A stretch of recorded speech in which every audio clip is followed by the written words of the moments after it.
और अब पिछले काफ़ी समय से ये चर्चाएं हैं कि मोहनलाल बड़ौली रिप्लेस होंगे। मोहनलाल बड़ौली के स्थान पर किसी और नेता को बीजेपी का प्रदेश अध्यक्ष बनाया जा सकता है, और अगर मोहनलाल बड़ौली नहीं तो फिर कौन, इस पर एक बड़ा क्वेश्चन मार्क है।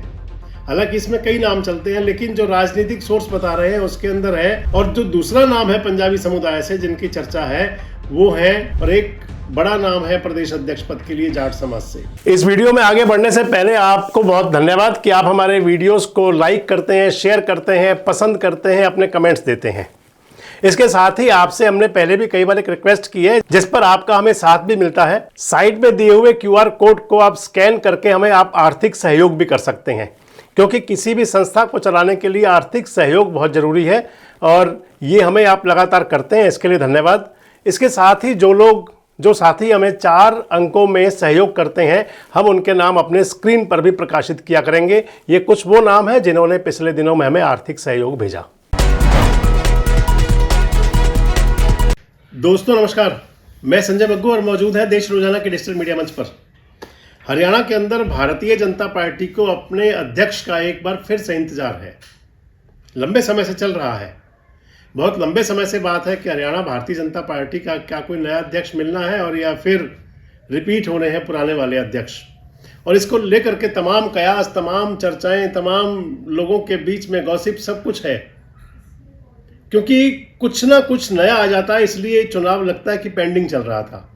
अब आगे देखें आप, हाल ही में बिहार का विधानसभा चुनाव हुआ, अब तो वो चुनाव भी हो चुका। चुनाव के बाद वहाँ सरकार भी बन गई और सरकार ने अपना कामकाज करना भी शुरू कर दिया। बिहार की सरकार पूरी तरह से अपने अस्तित्व में आ चुकी है, और अब इंतजार है भारतीय जनता पार्टी के संगठन के चुनावों का, चाहे वो राष्ट्रीय अध्यक्ष की बात हो, मैंने आपसे वीडियो शेयर किया था पिछले दिनों, और चाहे वो हरियाणा बीजेपी के प्रदेश अध्यक्ष की बात हो। मोहनलाल बड़ौली हरियाणा भारतीय जनता पार्टी के आजकल प्रदेश अध्यक्ष हैं, और मोहनलाल बड़ौली जी के स्थान पर कोई व्यक्ति अध्यक्ष बनेगा, ये लगातार चर्चाएं हैं। इसका सोर्स क्या है कि आखिर किस आधार पर कहा जाता है, लेकिन है चर्चा जरूर। रायशुमारी भी हो चुकी है भारतीय जनता पार्टी के नेताओं के बीच, भाजपा के नेताओं से रायशुमारी कराई जा चुकी है। अगर चुनाव कहें प्रदेश अध्यक्ष की, तो वो तो एक रूटीन वर्क है कि चुनाव होना है, क्योंकि राष्ट्रीय अध्यक्ष का चुनाव होना है तो उससे पहले प्रदेश अध्यक्षों का चुनाव होगा। कुछ बच जाएंगे तो उनका बाद में हो जाएगा। लेकिन अगर हरियाणा की बात करके चलें तो मोहनलाल बड़ौली को अभी एक भी पूरा कार्यकाल नहीं मिला। मोहनलाल बड़ौली को जो भारतीय जनता पार्टी का प्रदेश अध्यक्ष बनाया गया, आपको बताता चलूं कि 2024 में मई 2024 में हरियाणा के लोकसभा के चुनाव हुए थे, और अक्टूबर 2024 में हरियाणा के विधानसभा के चुनाव हुए थे। इन दोनों चुनावों के बीच में, यानी कि लोकसभा चुनाव के बाद और विधानसभा चुनाव से पहले, इससे पहले अध्यक्ष थे हरियाणा के बीजेपी के नायब सिंह सैनी जी, मुख्यमंत्री भी बन गए और अध्यक्ष भी थे, तो दो दायित्व थे उनके पास। इसलिए लोकसभा चुनाव के बाद और विधानसभा चुनाव से पहले हरियाणा बीजेपी को अध्यक्ष मिला था नया, वो हुए थे मोहनलाल बड़ौली।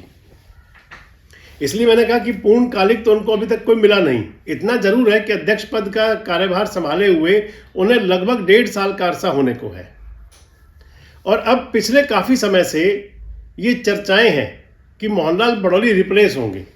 मोहनलाल बड़ौली के स्थान पर किसी और नेता को बीजेपी का प्रदेश अध्यक्ष बनाया जा सकता है। हालांकि मैंने अपने कई वीडियोस में आपके साथ ये बात शेयर की थी, अगर किसी नेता का जो उनका कार्यकाल हो, उनके कार्यकाल की समीक्षा की जाए तो उसके आधार पर नंबरिंग दी जाती है, और अगर समीक्षा के आधार पर नंबरिंग दी जाए तो फिर मोहनलाल बड़ौली के नंबर पूरे होने चाहिए। क्योंकि लोकसभा चुनाव तो मोहनलाल बड़ौली जी लड़े थे, थोड़े से वोटों से हार गए थे, लेकिन विधानसभा चुनाव, वो चुनाव खुद लड़ा नहीं। और जब विधानसभा का आम चुनाव हुआ 2024 अक्टूबर में, तो हरियाणा के अंदर भारतीय जनता पार्टी को पहली बार जो बम्पर मेजॉरिटी मिली, वो आप मान सकते हैं कि मोहनलाल बड़ौली के कार्यकाल के दौरान की एक बड़ी उपलब्धि है। इसके अलावा अगर देखें तो फिर हरियाणा के अंदर निकाय चुनाव हुए, लगभग 10 निकाय संस्थाओं के अंदर, जिनमें नगर निगम, नगर परिषद, नगर पालिका सभी थे, और उस चुनाव परिणाम के अंदर भी भारतीय जनता पार्टी को जबरदस्त सफलता मिली। हालांकि जब पहले चुनाव हुआ था तो उस समय कांग्रेस पार्टी को भी एक मेयर मिल गया था और एक मेयर निर्दलीय भी था। लेकिन अब जब चुनाव हुए तो ये सुपड़ा साफ हो गया। निर्दलीय मेयर तो एक बच गई मानेसर से, लेकिन बाकी कांग्रेस का बिल्कुल सफाया हो गया था। और जो निर्दलीय मेयर बनी भी, वो भी भारतीय जनता पार्टी का ही हिस्सा मानी जा सकती हैं। मानेसर की नगर निगम मेयर डॉक्टर इंद्रजीत। और उसके बाद में चला भारतीय जनता पार्टी का सदस्यता अभियान, और उस सदस्यता अभियान को भी अपार सफलता मिली। लेकिन इसके बावजूद भी, क्योंकि पार्टी के रूटीन वर्क हुआ करते हैं और पार्टी के अंदर सभी नेताओं कार्यकर्ताओं को जिम्मेदारियां मिला करती हैं, तो ये एक बात लगातार चलती रही कि क्या बीजेपी हरियाणा के अंदर नया प्रदेश अध्यक्ष बनाएगी।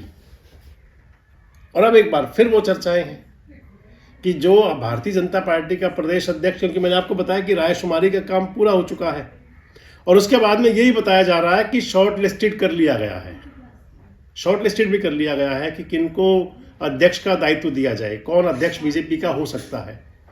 कास्ट के हिसाब से, जातिगत समीकरण के आधार पर जो मेरे राजनीतिक सोर्स बता रहे हैं कि बस 2 नाम रह चुके हैं अब, और उस शॉर्ट लिस्ट के बाद में वो पार्टी के मुख्यालय में भेजी जाएगी और वहां से, यानी कि पार्टी आला कमान एक नाम पर मोहर लगा देगा।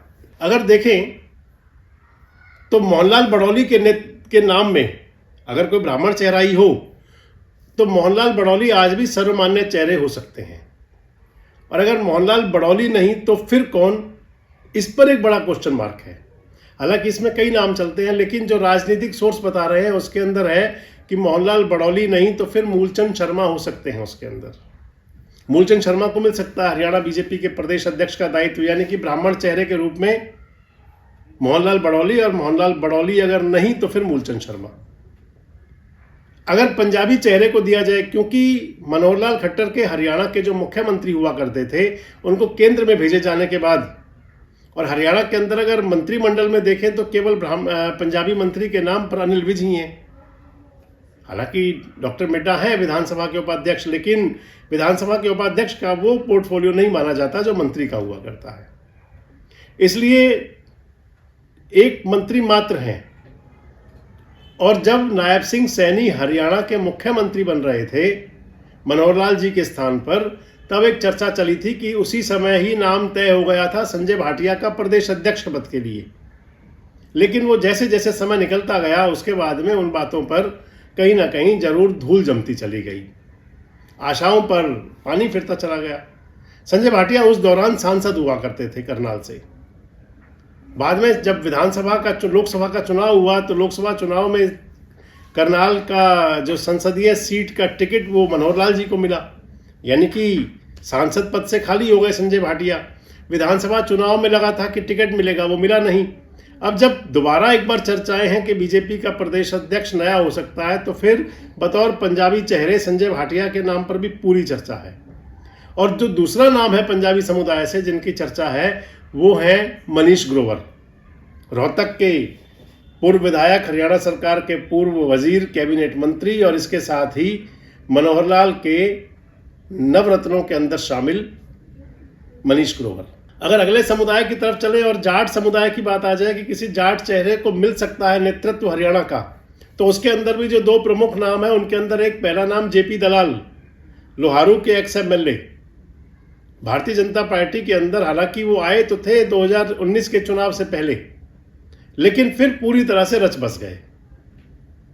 और जेपी दलाल इधर मनोहर लाल खट्टर की भी पसंद है, इधर उनका जो सौम्य स्वभाव है वो सभी के बीच अपना स्थान बनाए रखते हैं।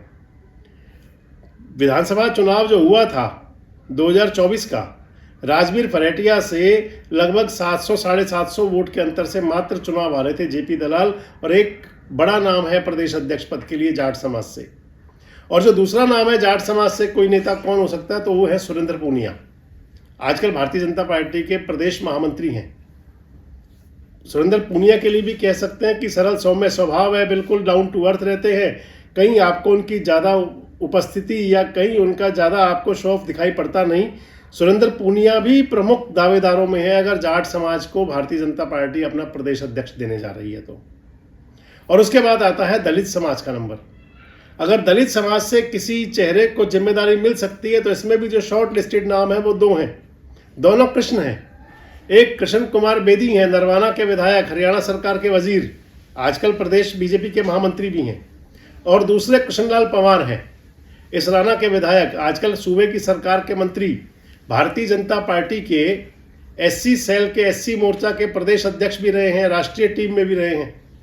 2014 के चुनाव से पहले बीजेपी में आए थे, 14 के अंदर विधायक बने और मंत्री बने, 19 का चुनाव हार गए तो फिर उनको राज्यसभा में भेजा गया कृष्णलाल पंवार को, और 24 का चुनाव विधानसभा का फिर जीते तो राज्यसभा से उनका, क्योंकि जब विधायक बन गए थे तो दो काम तो मिलेंगे नहीं, 2024 में फिर से विधायक बन गए और मंत्री भी बन गए।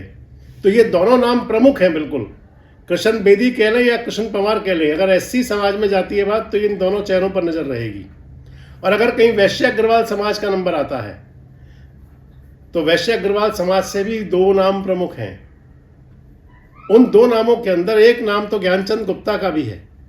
ज्ञानचंद गुप्ता हरियाणा बीजेपी के जो बड़े नेता रहे हैं, दिग्गज नेता रहे हैं, 2 बार विधायक रहे, विधानसभा के स्पीकर रहे, अब की बार थोड़े वोटों से चुनाव हार गए थे। ज्ञानचंद गुप्ता का नाम भी पूरे प्राथमिकता से लिया जाता है प्रदेश अध्यक्ष पद के लिए। और दूसरा नाम जो लिया जाता है वो दीपक मंगला और कमल गुप्ता, इन दोनों में से कोई भी हो सकता है।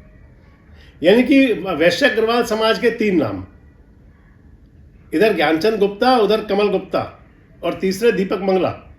कमल गुप्ता की बात करें तो कमल गुप्ता हिसार से आते हैं, हिसार से विधायक रहे थे, सरकार के अंदर मंत्री भी बने, आरएसएस के पुराने बिल्कुल स्वयंसेवक हैं।